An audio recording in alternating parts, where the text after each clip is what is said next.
Margaret had always been a light sleeper. The slightest creak in the floorboards, a shifting shadow on the wall, or the distant hum of a passing car would pull her from sleep's embrace. Still, despite her restless nights, her life was calm and quiet, devoid of the chaos that often touched the lives of others. She lived alone in a quaint, one-bedroom apartment nestled in the corner of a sleepy town.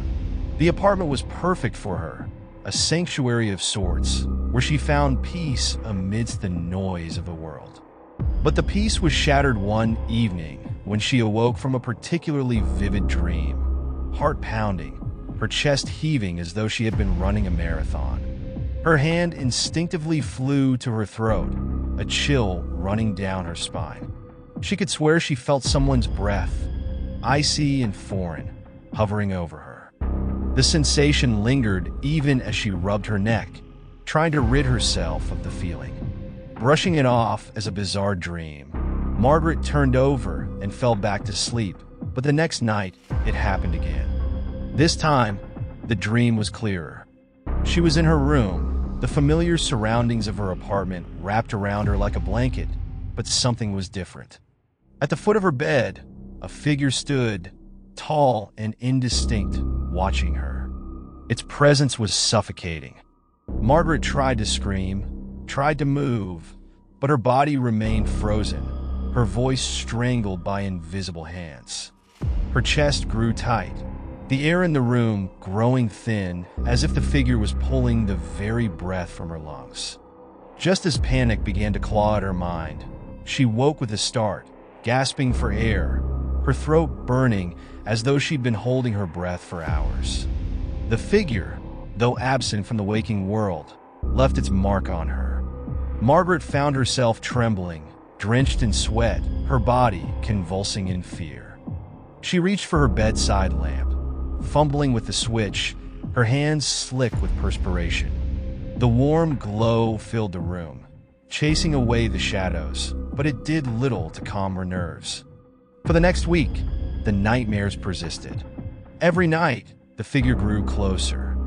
First, it was at the foot of her bed, watching, waiting. Then the next night, it moved a step nearer. Its form, still shrouded in darkness, was more defined now, like a silhouette in the mist, tall and gaunt. Each time Margaret tried to wake, it was as though her breath had been stolen, as if the figure was drawing life from her very body, leaving her on the edge of suffocation. During the day, Margaret would walk around in a daze, her mind consumed by the dreams. She confided in her friend Sarah, who offered to stay the night to keep her company. Sarah, always the skeptic, laughed it off at first. "You're just stressed," she had said, offering a warm smile. "Your brain is playing tricks on you." Margaret wanted to believe her, but deep down, something told her this was more than just stress. Sarah came over one Friday night. They drank tea, watched movies, and laughed like they used to before Margaret's life became consumed by fear. As the hours ticked by and the night deepened, Margaret began to relax. Perhaps Sarah was right. Maybe this was all just her imagination. But when they finally turned in for the night, Margaret found herself awake once again. The room was deathly still, the air thick with an unnatural silence. She lay there, staring at the ceiling, listening for any sound, any sign that she wasn't alone. Then it came, the familiar cold that preceded the nightmares. Her breath hitched as the air seemed to be sucked from the room, the temperature dropping so suddenly it felt like winter had descended into her bedroom. She turned her head slowly, her body moving as if weighed down by an invisible force. And there it was, the figure, closer now than it had ever been before, standing just a few feet from the bed. Margaret tried to scream for Sarah, but no sound came out. The figure leaned in, its face still hidden in shadow, but its intent was unmistakable. It hovered over her, its presence so intense that Margaret could feel her heart slowing, her lungs aching as though they were collapsing. The world began to spin, darkness crowding the edges of her vision. She flailed her arm, managing to slap Sarah's arm in her panic. Startled awake, Sarah flicked on the light and saw Margaret gasping, her face pale as death. "Margaret, what's wrong?" she shouted, shaking her friend. But Margaret could only wheeze, clutching at her chest, desperate to breathe. Sarah held her until, finally, the room seemed to lighten and the cold receded. "Call a doctor," Margaret whispered between shallow gasps. The doctor came the next morning, but found nothing physically wrong with her. "It's likely stress-induced sleep paralysis," he had said, scribbling something down on his clipboard before leaving.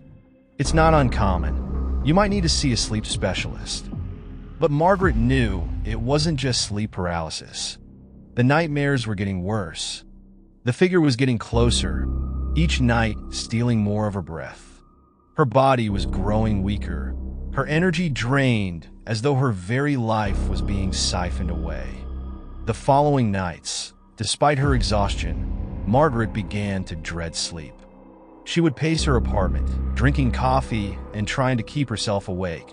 But eventually, her body would betray her, pulling her under into a restless slumber. The figure was always there, watching, waiting. Each time, it was nearer than the last, looming over her bed like a specter from beyond the grave. One night, as Margaret drifted into a fitful sleep, she realized with a sinking dread that the figure had reached her bedside. It stood so close that she could feel its cold breath on her skin. Her eyes flickered open, and she saw it fully for the first time. Its face was a grotesque mask, hollowed and gaunt, as if all life had been drained from it. Margaret tried to scream, but no sound came out. Her throat closed, her breath vanishing as though sucked away by the figure's presence. She felt her lungs contract, her body thrashing against the sheets as she struggled to take in air. The figure bent lower, its face just inches from hers, and she could feel it pulling the life from her. Her vision blurred, the world around her fading into darkness. And this time, when she tried to wake, she couldn't. The figure had stolen her breath entirely. Margaret didn't wake the next morning. Sarah found her, lying still in her bed, her chest unmoving, her face pale and peaceful. There were no signs of struggle, no indication that anything had been amiss. It was as though Margaret had simply stopped breathing in the middle of the night, her life stolen away by an unseen force.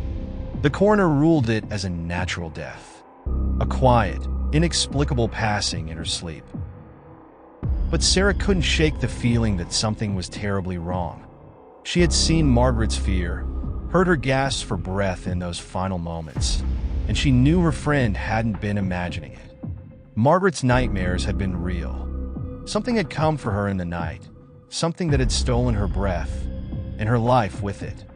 The funeral was small, attended by a few close friends and family members. As the casket was lowered into the ground, Sarah stood in silence, the weight of Margaret's death pressing heavily on her heart.